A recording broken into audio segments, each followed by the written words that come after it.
Rosemary and I, we have our picks for the day. Together, we are Two Old Chicks Picks. And we are choosing today, we're going to talk about some forgotten series. Not forgotten completely, but, you know, they're a little bit older and there's all these new bright, shiny new pennies and they're getting in the way of, like, maybe you want to pick a read that's been out there for a while and established and fun and exciting, but you've forgotten about it. So we're going to bring them back to you. And other books like that, too. Things that you want to pick up. And we're going to follow up on some to-be reads. I hear Rosemary has a to-be read she's going to follow up on. Want to flash that one for us? Sure. Boys Don't Knit. All right. Boys Don't Knit. I'm keeping the camera on me. I'm going to keep talking. Got it? Got it. Okay. Okay, great. And then we were going to go ahead to some other to-be read lists, too. So we're going to jump right in and get started. How about you start us out, Rosemary? Let's talk about your, you know, forgotten series. You might just want to mention one that you want to talk about, or you can go right ahead to your to-be read. Yeah, right now I filled up my schedule with my to-be read because I think the first show I pulled out like 7 books. So I don't want to do those authors a disservice. I'd like to sort of start reading them. And I started reading Boys Don't Knit. And this is just to say that sometimes I'm on page, probably about page 20 by now. It's unusual, the style of writing. I can't say, I'm like, what do you call it? No comment, but it hasn't sucked me in. But this is, I wanted to make a point of saying that, first of all, I never judge it. Well, I don't anyway. I've never had to judge a book by page 11 as in put it down. So I definitely am going to keep reading as always. And I'll report back and tell you how I feel. The one thing I find a little bit strange is the boy's voice, the voice of the boy in the story. But I'm going to withhold judgment and keep reading and give the author a chance to see where she or he, T.S. Easton, I don't know if it's a man or lady, to see where they're going with it. And I think that's a respect that all authors are actually due. Excellent, and I agree. You should, you know, give it a good try before you say, no, not for me. Because sometimes the best stories are hidden in those pages and it takes a little while to get things laid out to create that great story. And some people, especially today, I find readers do not have the patience to stick with a storyteller as they're like layering those very important beginning moments and getting it out there prepared to send you on a really great journey. And I think some great journeys are being missed, probably. Mm-hmm.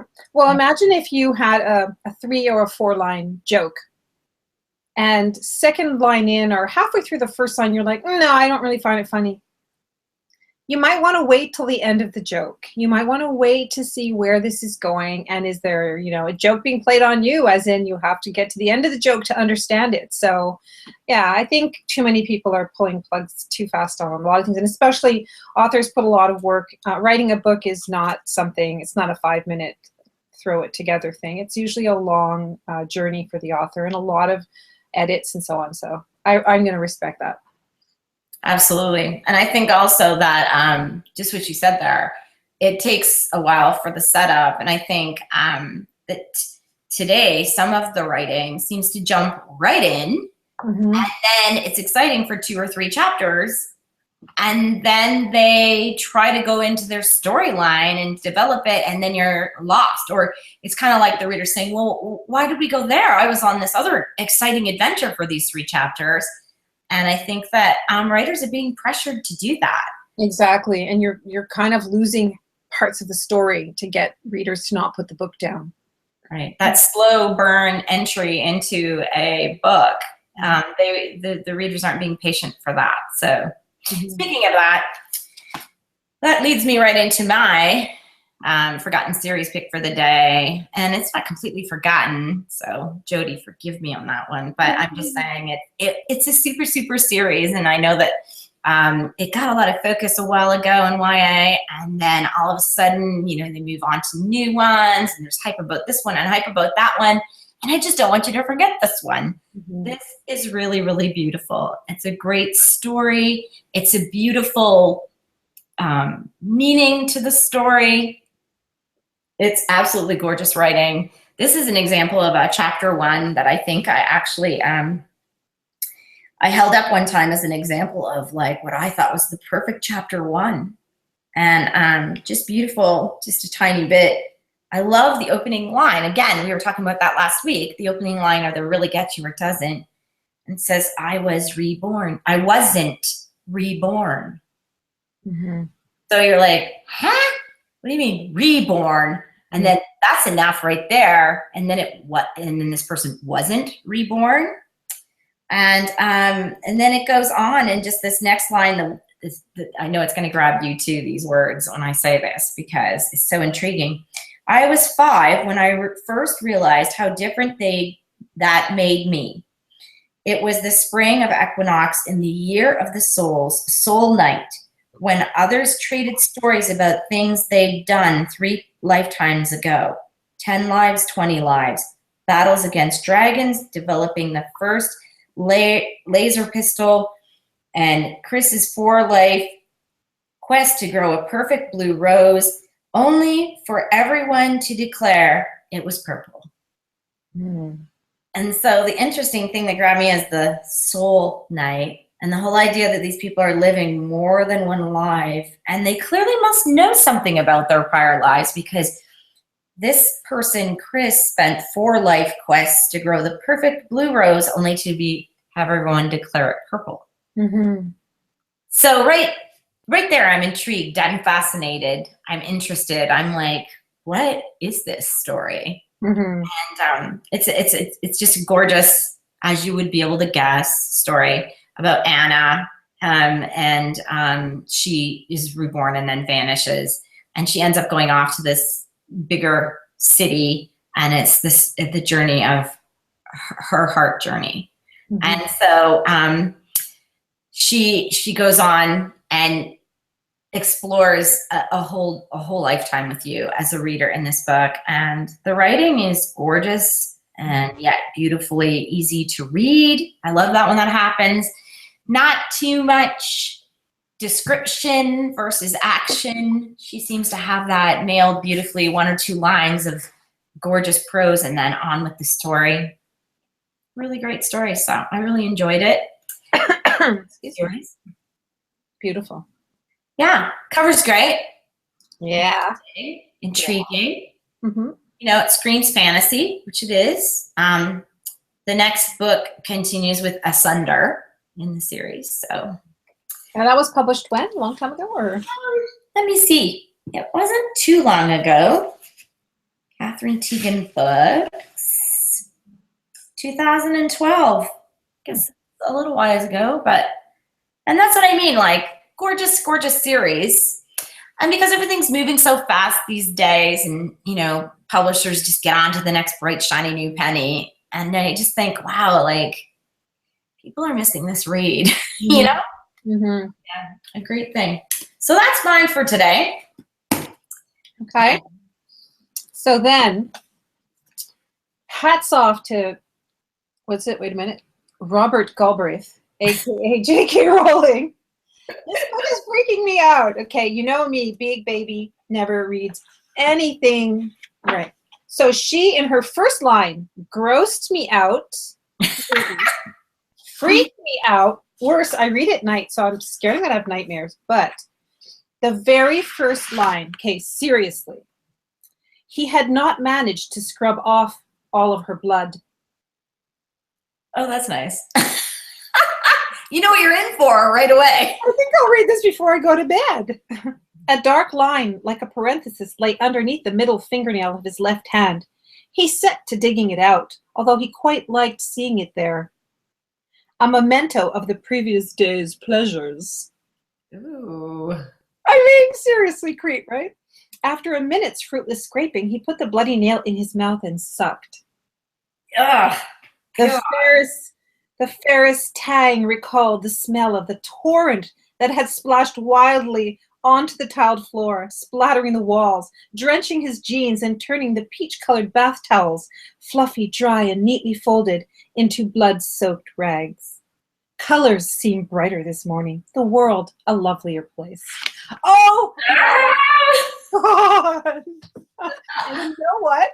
I am loving this ridiculously. I mean, I haven't gotten to serious humor. So that's why I say, don't judge, keep reading. And anyway, and also, I mean, talent. Talent. Yeah. This talent, because she's managed to take someone who would never read this kind of stuff. And I'm like, flip, flip, flip. Love it. Great character development. Great. I love it. You know what? Just from that paragraph, it's a darn good thing that woman was able to be published. Imagine if she was never chosen. Imagine. Yeah. No? Yes. Among them. Such talent in that paragraph. Such mastery of use of words. Oh, the visuals. Wow. Now I want to go read that one. Hey, perhaps what we're going to do is I'll read that one and you read that. You finish that one. And in a later show, we'll have a discussion about just that book. You know what? It's not going to be a discussion. It's going to be a love fest. A love fest or an argument, knowing us. So there's things I'm going to love that you're not going to love and vice versa. So, Yeah. Oh, that sounds like I've got to read that book now. Oh my God. And you know what? I read it to my husband last night. Just that first paragraph, he said, hey, like, pass me that when you're done.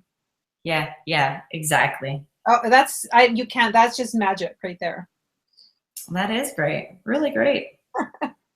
So that's pretty fantastic. So I don't have a to be read to comment on because I am not finished, but I got something really special on the to be read pile that got sent to me, and I'm excited.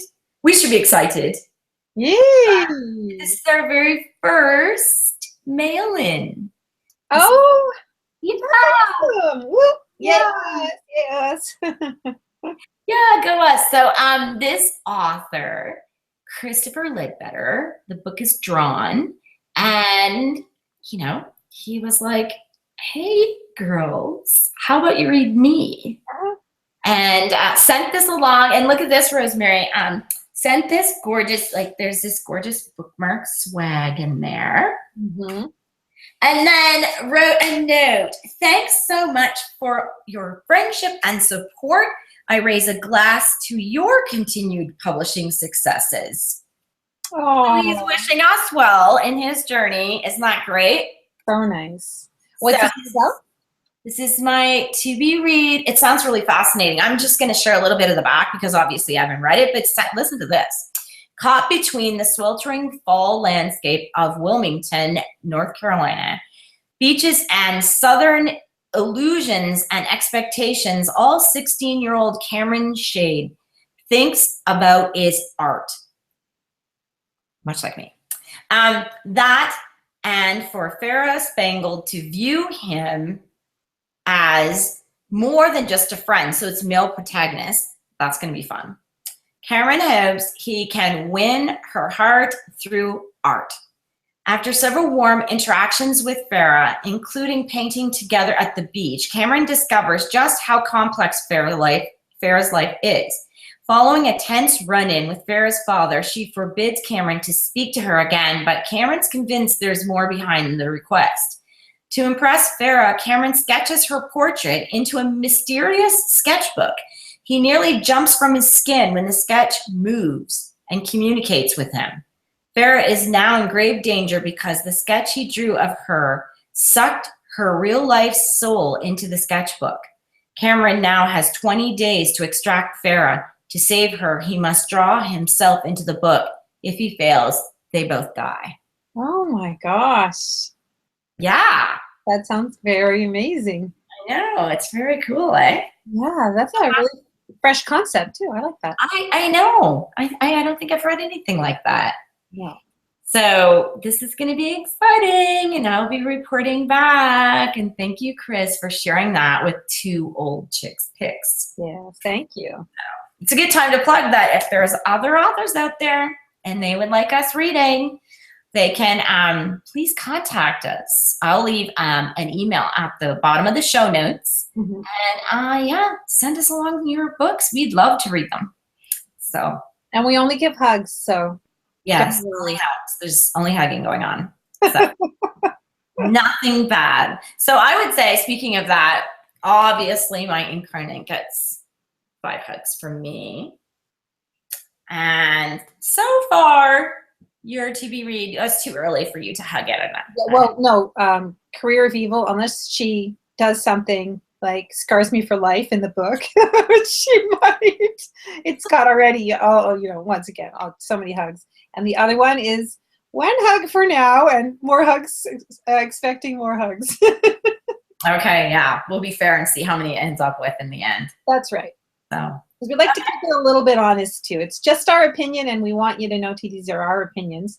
And everyone who reads a book goes through a different experience with it. So you can listen to other people's opinions, but really you should give the book a try yourself. Right. And we're reading, the other day we had a little discussion, Rosemary and I, about writing. So we're going to talk a little bit about that. And I found it so interesting. After we finished talking, I made these notes. So we were talking about reading. Rosemary read this really interesting blog that I'll let her talk briefly about.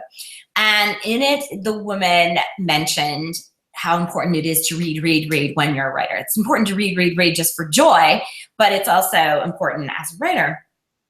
So it was interesting because I then got thinking about it, and we were talking about how it informs your own writing. So I'll let you tell a little bit about that blog and what you discovered, and then I'll finish mine. I came up with a list of 4 reasons why, and maybe you have a couple that'll jump out of your head, that it's so important for aspiring writers and writers in general to keep reading while they're writing. So go ahead and tell them about the blog a bit. We'll put, her name is Foreign. I'm not familiar with it, so we'll put her name, a link to her blog underneath also. And she's also an author. She's already published. So first of all, let me just say I was pretty completely pig-headed about this, about not reading. I don't have the time to write and read. And if I want to be a writer, I thought, get writing. And so, oh, yes, we know how pig-headed you were about that. Yes. And also, I was actually afraid of other authors' styles seeping into mine. Seeping into your work. Yeah. Exactly. I wanted to make sure that I wasn't unconsciously, subconsciously picking up things of theirs and putting their work in my work. So I thought, no, let's just not read for a while and do this. And then I was reading, I think, because this is where we only massacre people's names, right? I think. Yeah, go ahead. I'm sure she'll forgive us. I think we've consistently done that. So if we just keep doing that, everyone's like, oh, those two. Yeah. So I think it's Ksenia. It's Russian, so I have no idea how to pronounce that. But she had different careers and decided to throw her whole hat into full-time writing, and stopped doing everything else she was doing. So she writes, I think, 3 to 4 hours in the morning, has lunch, and then reads for 3 hours in the afternoon. That blew me away because that is such a huge commitment to reading. And she comes out of the store or library with armfuls of books. I mean, a week, just plows through them. And I'm talking, she's reading books that are well revered, like a Stephen King book, all the top authors, to pick up the top traits. And her point is she's reading it for enjoyment as well as to learn and not pick up the author's style, but to learn how they accomplished what they did. Why was she excited? Why was she afraid? Why was she sad? So on. And she's completely converted me. And it's funny that I won't say that's partly why I agreed to do this little thing we're doing here. This is called YouTube, anyway, vlog or vlog, whatever this is called. Because it's going to encourage me to read more and to get back to reading and to read to learn. And one of the simplest questions you can ask is, what did I like about it? Mm-hmm, mm-hmm. Why did I like it? If I like the characters or the world or the suspense. So yeah, so that's, is that what you wanted me to mention about it? Yeah, absolutely. And then taking it one step further is, what did I like about it? Why did it work?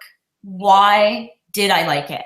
And I had shared this with Rosemary a long time ago when she was like being, really obstinate and saying, this isn't going to work for me. Because I honestly, that is a lot of how I taught myself to write. I found books that I really, really loved, and I talked constantly about Water for Elephants because it was a book that just really struck me. I don't know if it was the time or the situation or what it was, but I really loved that book. I just couldn't love it anymore. Yes, that's true. I've told everybody that a billion times. And one of the things was she drew out this elderly character so well that you felt like while you were reading it, you were in his skin. The man never traveled farther than faster than a shuffle through the whole book. And yet, I won't spoil it for people, but there's the actual final scene, the chase scene in the end of every book where you've got to get to the golden jewel, or you've got to, get to the girl that you've lost, or, you got to get to the place you need to be because this means everything to you. It's literally this author created a man in a walker shuffling down a sidewalk, and you're going, go, go, go, let him get there, let him make it, please don't let anybody stop him. And I imagine in my head, and here I am as a reader going insane on the page going, he has to make it. That's good writing. And when I looked at that, I thought, there's no devices there. There's no explosion. There's no save the girl. He doesn't have a gun. He's not shooting anybody up. There's no war going on. It's this little man on a sidewalk with a walker. And he's determined, and he wants something in his heart so bad, and you want it so badly for him that you're losing your mind. So anyway, then I looked at it and I thought, why did that work? How was she able to transport me to that position in writing, that place in my heart? Why was I so wound up? When I closed that book, I wanted to meet, I think his name was Mr. Janowski or something. I'm going to ruin that too. But it was something like that. I wanted to go have coffee with him. I wished he was real. So, and then I started looking at the pages, and I looked at how she developed that and actually dissected it as a writer. How many beats were spent on developing character? How many beats were spent on dialogue? How many beats were spent on a line or two of the atmosphere? How did she invoke the atmosphere? All that kind of stuff. And I started to see that there was a pattern. And the pattern was consistently like a couple lines, one line, two more. Pattern, ... two more. It flowed. It kept you moving. She didn't take long passages of time to dump backstory. She didn't take long passages of time to talk about the room. And she accomplished so much by keeping kind of to this smooth pattern of creating her illusion. And that way I learned from it. So we were talking about that, and I thought about that story, and I thought, that's exactly why I love that book so much. And her newest book as well. And so then I thought, okay, 4 reasons you can add to this, because I'm sure you'll have stuff jump in your head. But 4 reasons to read a book if you're a writer.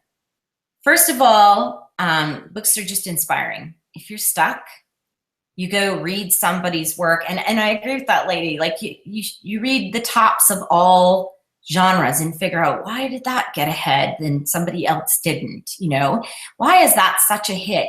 But I also just think I read in the middles of those genres too, and just see what those genres are about. So the number one is because it inspires me. If I'm stuck, I can go read someone else's words, and 10 chances to 1 words will come to my head.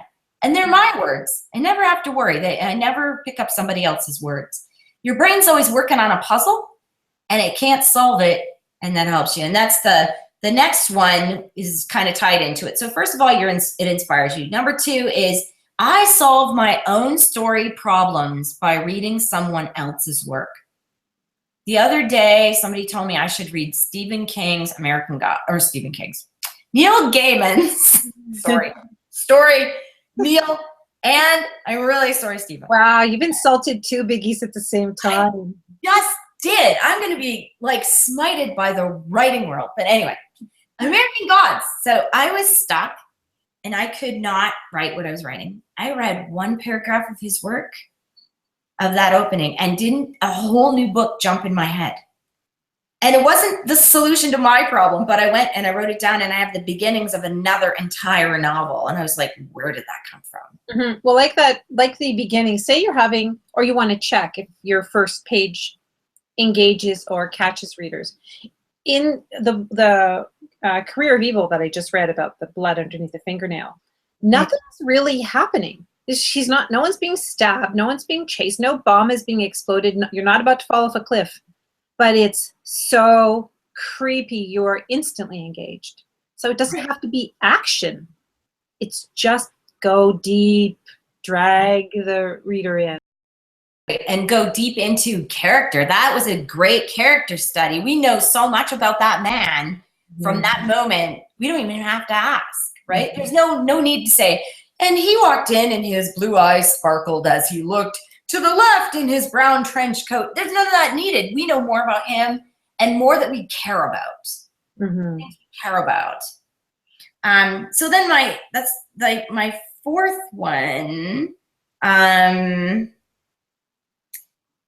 Is to recognize the tropes within genres. Or sorry, that was my third one.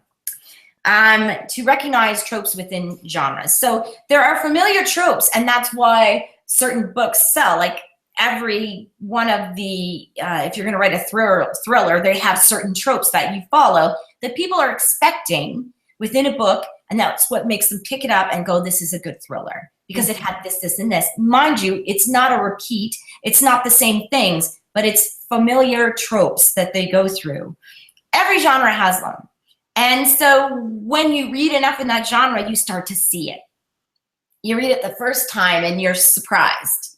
You start to see, and then you'll see why the way people twist and turn those is why they're successful. And like, you know, Stephen King's at the top or Neil Gaiman's at the top or whatever. It's the way in which, and like that example that you just read, totally a trope to that kind of book, and she's twisted it all around that character. So, and my fourth one is basically to teach yourself to write by dissecting writing, by reading it in one pass to enjoy it, and the second pass with highlighters ready to go. Highlight the dialogue when it happens on the page, highlight in a different color any prose that are describing things, and then in the next color, I always did pink, blue, and yellow, and I did movements in blue so that I knew that things were moving along in the story. Former teacher. What? Such a former teacher. I know. Get those highlighters out. You know, look, I'm gonna lie now, right now, but like, you know, I've got purple and orange right here, but right close to me at all times, those highlighters. But so can you think of any other reasons that you've discovered in your little journey about what else does it do for you? For me so far, like, because it's only new that I'm doing this. Yeah. No, really, previous to this, I read for language. This is another one that, Jack, another thing you and I butt heads about all the time, which is I really prefer older books, and I would like to, older as in 19th century, early 19th century, not like, you know, 10 years ago, more like 100 years ago. And I like their use of language. So I don't want to copy it, but modernize it. So I keep reading that in the hope, first of all, I love it. And second of all, I hope it will rub off on me. But for example, this one, The Career of Evil, has already done is such an injection of adrenaline. And you read that and you want to write like that. You're not going to write slow. And that's not to say this, what we were talking about 2 minutes ago, which is about this rushed beginnings and lack of character. She's accomplished both. Strong character development, strong adrenaline rush, and drive forward. So right. And it's like by her choice of words and her turn of phrase and how what she's chosen to express on the page. That was one paragraph too. What? That was one paragraph. Exactly. And so then that ends our entire argument that we've always had, because that is what I was trying to say, is that writing can be accomplished in modern day in the last 10 years, not always in those 100-year-old books. Yeah. You just have to find them. You have to find the writers that you really enjoy. So, you know, clearly it's a good thing that she was chosen. It's a good thing that, what was it, 28 times or something she was rejected and finally accepted. Really good thing for all of us. So exactly. Yeah.